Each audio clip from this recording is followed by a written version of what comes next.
Welcome back, brothers and sisters. I am Braden. This is Langley Outdoors Academy, and thank you for stopping by. All right, guys, what we're going to talk about tonight is going to bring a smile to your face because one of the consistent things that we've said on this channel, really two things. One, we're going to pass the blessing of the Second Amendment along to the next generation. Two, the left and the gun controllers will always tell you what they're afraid of, and that is what we're going to cover tonight. I have an article from CNN which is broadcasting fear of the Bruen decision and the actions of which have been supported by the Bruen decision for our 2A rights. This is going to be one of those that you're going to want to send out to everyone you know because they are broadcasting what they're afraid of. Everything is linked in the description box below if you want to see the entire thing. I'm going to say a quick word from our sponsor, Kamikoto Knives, who made this possible. Then, we're going to dive in, and the fear is real. Now, the sponsor for this episode of Freedom is Kamikoto Knives. Now, of course, knives are a little outside of our realm, but every single 2A advocate needs to fuel their body, and to do that, you need the right tool in the kitchen, which is why I want to show you guys these things. These Kamikoto knives are legit. Right out of the box, check out not only the exquisite design and the nature, but look at the balance on that knife. I got a few things to tell you about them. I can't wait to hear what you guys think, and we're going to hit it in 1 second. The knives are made with a high-quality Japanese steel using traditional techniques. Each knife is individually inspected and comes with a lifetime guarantee. The knives come in a heavy-duty ashwood box, which makes them a great present. The knives are used by Michelin star chefs all over the world, so why shouldn't they fuel your freedom in your kitchen? Now, Kamikoto has several special offers going on right now and is offering my viewers an extra $50 off on any purchase with the discount code Langley. On top of their special offers, go to kamikoto.com/Langley to get your knife set and help support our channel. All right, my brothers and sisters, as I mentioned in the intro, this is crucial because always look at what they are leaning towards when they're writing a left-leaning audience. Check this out. This is the actual article we're going to hit, and I cannot wait to hear what you guys think down there. How the Supreme Court put gun control laws in jeopardy nationwide. October 10th. This came out today. Now, remember, when the Bruen decision first came out, the big push was, it's a conservative court. It's an activist court, but it won't really have that big of an impact. Don't worry. Kathy Hochul in New York are going to completely rewrite the laws. It'll be just fine because common sense gun control will prevail in the end. Well, what are the odds, the timing, right after Hochul's concealed carry laws just got placed on injunction, that articles like this come out aimed at a left-leaning audience? This is from CNN. Nothing is by mistake. Let me show you how they are broadcasting this fear. Here's the setup. CNN.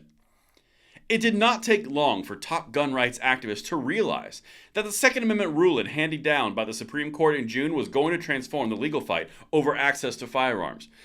To their credit, they're 100% right. I'll give you a little bit of inside, behind-the-scenes baseball here. I was actually on the phone with Anthony from Armed Scholar and Jared from Guns and Gadgets when this came out, and we were reading through it, and I'll be completely honest with you, we were giddy as little schoolgirls because that's exactly right. We knew that this was going to change the entire landscape because they got rid of ends mean testing, or justification by different standards. One test, not two. That was incredibly important. We all did videos on it consistently for about a week and a half to 2 weeks. We're still doing on some of these things because it's that impactful. CNN, for some reason, is just now letting the cat out of the bag. Here's more setup. Dudley Brown, the president of the National Association for Gun Rights, said the realization started to come when he received a phone call from another executive at his organization minutes after the decision was released. Quote, he had just scanned through it, he said. Quote, you won't believe what this decision says. It's way better than what we ever hoped for, Brown told CNN. Brown was coincidentally at the same time walking by the Supreme Court, trekking between Senate and House offices as part of a lobbying push against new gun legislation being considered in the wake of the mass shooting at an elementary school, and you guys know where that was. Quote, quickly, we knew this was something that was going to change the landscape, Brown said. Brown's right, completely. What he's alluding to is the impact of the Bruen decision because they finally came out and addressed not only the existing infringements, but they addressed where they were going to go in the next step for the gun controllers, which is why you're seeing articles like this, because they're realizing it's killing their gun control. Let's keep going because our rights will be passed on. Here comes the fear. In the 3 months since the 6-3 decision in New York State Rifle and Pistol Association v. Bruen. Scores of new lawsuits have been filed against gun restrictions at the federal, state, and local levels. You guys know that. We've been watching this channel. We've been documenting just these things because this is massive. Though this Supreme Court case concerned a type of gun permitting regime embraced by just a handful of states, all the gun control states which were infringing the most, the conservative majority used the Bruen decision to provide new instructions for how courts are to access the constitutionality of gun laws nationwide.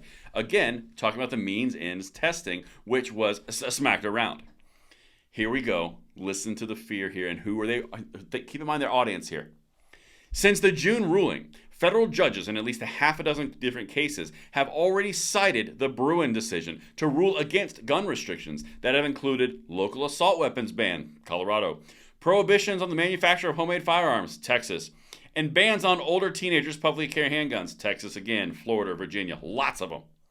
Several other laws now face new legal challenges under the precedent. Remember how we talked about precedent? CNN's figuring it out.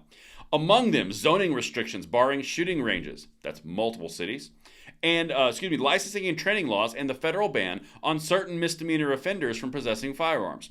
They're literally seeing 10 to 15 to 20 years of gun control falling apart. They're writing to their audience so they can get in front of the fallout when these things start falling down. There are no mistakes. I got more for you, because now they start complaining about how the SCOTUS went too far. Quote, the much more consequential thing about Bruen is that the court actually went further and did a little bit more than it needed to do and articulated an entirely new framework for how Second Amendment challenges are decided, said Andrew Willinger, the executive director for Duke Center of Firearms Law. Yeah, that was the reason I mentioned earlier. We were talking with Anthony, Jared, and myself, and we were giddy because they completely did away with the little workaround for gun control of what they were doing in public places through the means end testing and going through all these different tortured decisions in order to still infringe upon Second Amendment rights, and they can't anymore. The game is up, and they're starting to see the writing on the wall. That's why, again, they're writing to a left-leaning audience. And this might just be the catalyst for this article. Quote, Bruen says you can have a modern gun law that it doesn't have to be the twin of some historic law. You can reason by analogy, Hochul said. U.S. District Judge Glenn Sutterby, the judge who blocked parts of New York's gun law Thursday, said the historical parallels were strong enough for him to let stand the state's ban on carrying firearms into schools. Interesting that just at that moment, a couple days after the injunction was given about the unconstitutionality of New York's new carry laws, that these articles start coming out. What do you guys think? Let me know what you think in the comments field below, and I will see you on the next episode. I'm Braden. See you later.